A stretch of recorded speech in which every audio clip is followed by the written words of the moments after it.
Elmi tədqiqatlar göstərir ki, Timoçinanın adlı maddə xərçəng hüceyrələrinin apoptoz, yəni planlı ölüm prosesi ilə məhv edir. Bunun ən mühüm üstünlüyü ondadır ki, Timoçina adlı maddə xərçəng hüceyrələrinə təsir edir, sağlam hüceyrələrə toxunmur. Bu xüsusiyyət döş, qaraciyər, prostat, bağırsaq və pankreas xərçəngi hüceyrələrində geniş sübut olunub. Elm adamları araşdırıb göstərirlər ki, Timoçina adlı bu maddələr BCL2, Caspase-3 kimi mexanizmləri aktivləşdirərək onların ölümünü təmin edir. Şiş böyüməsini və metastatı dayandırır. Xərçəng hüceyrələri böyüməsi yeni damarlar yaradır və bədənin resurslarını özlərinə yönəldir. Timoçinin bu prosesi bloklayır, yəni VEGF adlı damar yaratma siqnalını dayandırır.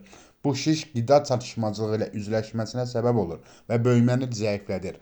Eyni zamanda Timoçina xərçəng hüceyrələrinin yayılmasına səbəb olan MM2, MM9 prosesini də ləngidir, bloklayır. Bu isə metastat riskini azaldır və xərçəngin digər orqanlara yayılmasını çətinləşdirir. Maraqlısı odur ki, Timoçina kimyoterapiya ilə birlikdə istifadə olunduqda dərmanların təsirini artırır. Xərçəng hüceyrələrinin təsiri 30-60% artır. Eyni zamanda qaraciyər və böyrək toxumalarının zədələnməsi, immunitet düşməsi kimi yan təsirləri neytrallaşdırır. Bu xüsusiyyət xəstənin müalicə müddətini daha dözümlü və təhlükəsiz edir.